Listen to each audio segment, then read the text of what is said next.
High. এই হাসিটা যেন সবসময় মুখে লেগে থাকে। যাই হোক, আনন্দে থাকো, খুশিতে থাকো। যতই রোগ হোক, সেই রোগটাকে নিজের মনের মধ্যে স্থান দেবে না। আনন্দে থাকো, যত আনন্দে থাকবে তত তুমি ভালো থাকবে। তুমি যখন আনন্দ, আমরা আমরা যেমন কেমন কোনো টক জিনিস দেখলে কি হয়, আমাদের মুখ দিয়ে জল বেরোয়, ঠিক আছে?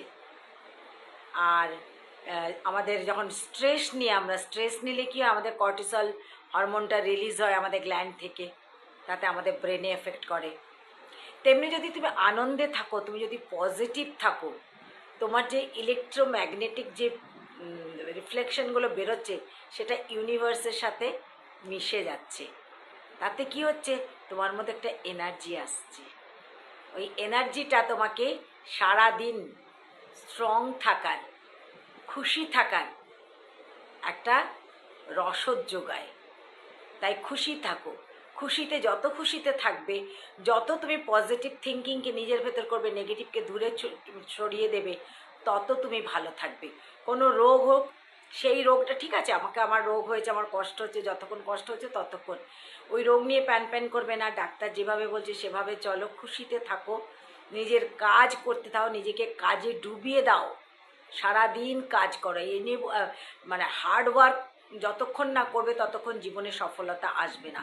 সে তুমি ব্রেনেরই করো, লেখোই, বা তুমি গান করো, বা তুমি ঘরের কাজ করো, বা সেলাই করো, যাই করো, যে যেদিকে কাজ করছো, সফটওয়্যার ইঞ্জিনিয়ার, এরা ডাক্তাররা, যে যত কাজ করে তারা কি হয়, তারা তত ভালো থাকে, তারা তত জীবনে উন্নতি করে। কারণ কি, তাদের ভেতর থেকে ওই যে পজিটিভ থিঙ্কিংটা বেরোয় না, ওটাতে ইউনিভার্স মানে তোমাকে অ্যাট্রাক্ট করে। আর স্বামী বিবেকানন্দ কি বলেছিল? স্বামী বিবেকানন্দ বলেছিল, তুমি তোমার ভাগ্য নির্ধারণ করো। তোমার ভাগ্যটাকে তুমি নির্ধারণ করো। কেউ তোমার ভাগ্য তৈরি করে দেবে না, নিজের ভাগ্যকে নিজেই তৈরি করতে হয়। তা তুমি যদি পড়াশোনা করে বলো যে আমার কিছু হলো না, আমি চাকরি পেলাম না, চাকরির জন্য তোমাকে খাটতে হবে, চাকরির জন্য তোমাকে শিখতে হবে, তোমাকে দৌড়াদৌড়ি করতে হবে, এখানে ওখানে দৌড়াদৌড়ি করতে হবে। তো এটা যদি করতে গিয়ে তুমি যদি রেগে যাও বা নেগেটিভ থিঙ্কিং যে আমার কিছু হচ্ছে না, তাহলে আর জীবনে উন্নতি করতে পারবে না। তো সব সময় মনে রাখবে, আমারটা আমাকে করতে হবে, আমাকে খুশি থাকতে হবে। তুমি যদি দেখে নাও যে হ্যাঁ আমি এই জায়গাটা পৌঁছবো, এবং তুমি যদি মনে করো যে আমি ওই জায়গাটা পৌঁছে গেছি, তুমি পৌঁছে যাবে, তুমি ঠিক পৌঁছবে, তুমি সেটাকে প্রাপ্ত করে নিয়েছো, মনে রাখবে। সব সময় বলবে আমি ভালো আছি, আমি শক্তিশালী, আমি ভালো আছি, এবং আমার সব কিছু ভালো হচ্ছে, আমি যেটা চিন্তা করছি সেটা আমার সাথে হচ্ছে। এটা যদি চিন্তা করতে পারো, তাহলে তোমার কখনো কোনো দিন কোনো খারাপ কিছু হবে না। সব সময়, যেটা আমি এর আগেও একবার বলেছিলাম, সেলফ ইমপ্রুভমেন্টের জন্য বলেছিলাম আমি, যে ভিজুয়াল করো, তুমি কি হতে চাও সেটা ভিজুয়াল করে তুমি সেটাকে নিয়ে চিন্তা করো যে হ্যাঁ আমি ওইখানে পৌঁছে গেছি, আমার এই জিনিসটা হচ্ছে, আমার ওই জিনিসটা হচ্ছে, আমি এই প্রাইজটা পাচ্ছি, বা আমার কাজে এই অগ্রগতি হচ্ছে, আমি এত এত মানে আর্ন করছি, বা আমি সবাইকে দান করছি, আর্ন করার পরেও সবাইকে, হ্যাঁ, শুধু আর্নিং করলে চলবে না, তোমাকে সমাজের জন্যও কিছু করতে হবে, তাতেই তোমার আনন্দ হবে, তাতেই তুমি ভালো থাকবে। আর যে প্রেজেন্টে বাঁচে, সে তার জীবনেই সে আসল তৈরি করতে পারে। শুধু ফিউচারের জন্য আমি এত এত টাকা জমিয়ে দিচ্ছি, বা ফিউচারে আমার কি হবে, না, আমি আজকে বাঁচছি, আজকে আমার এই জিনিসটা হচ্ছে, আমি এই জিনিসটা করছি, এই জিনিসটা করবো। প্রেজেন্টে বাঁচো। পাস্ট যেটা হয়েছে আমরা ভুলতে পারি না, আমরা বলি ভুলে যাও, ভুলতে পারি না, কিন্তু সেটাকে মন থেকে মুছে দাও। যারা তোমার বিরুদ্ধে বলেছে, যারা তোমার নিন্দা করে, তাদেরকে সরিয়ে দাও জীবন থেকে, একদম সত্যি বলছি, সরিয়ে দাও।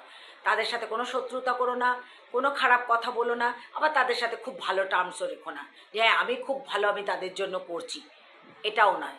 তাদেরকে জীবন থেকে সরিয়ে দাও, নিজের প্রেজেন্ট নিয়ে বাঁচো, প্রেজেন্টে কি করছো সেটা দেখো, আজকে কি করছো। তুমি যদি আজকের সকালটা, তুমি যদি তোমার সকাল সুন্দর হয়, তোমার দিন সুন্দর যাবে। তো আজকে বাঁচো, ভবিষ্যৎ তোমার আপনি ভালো হয়ে যাবে। এবং নিজেকে স্ট্রং করো, খুশি রাখো, আনন্দে থাকো, নিজের কাজে ডুবে যাও। যদি নিজের কাজে ডুবে যেতে পারো তবেই তুমি সফলতা পাবে।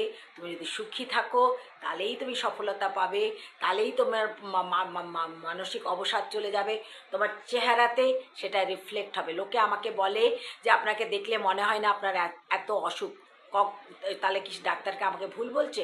কেন হয় না? কারণ কি আমি সেগুলো নিয়ে চিন্তা করি না, আমি খুশিতে থাকি, আমি আনন্দে থাকি, তাই আমার চেহারাতে সেটা রিফ্লেক্ট করে। তো তুমি যেটা যত অখুশি থাকবে, যত বিষাদে ডুবে যাবে, তোমার চেহারার মধ্যেও সেটা চলে আসবে। তাই বলছি, জীবনে দাঁড়াতে হলে নিজেকে তৈরি করো, খুশি রাখো, অন্যদেরকে খুশি রাখো, নিজেকে খুশি করার চেষ্টা করো। নিজে নিজে যদি খুশি না থাকো তাহলে কাউকে খুশি রাখতে পারবে না। তাই নিজেকে খুশি রাখো, তাহলেই তোমার জীবন সফল হবে।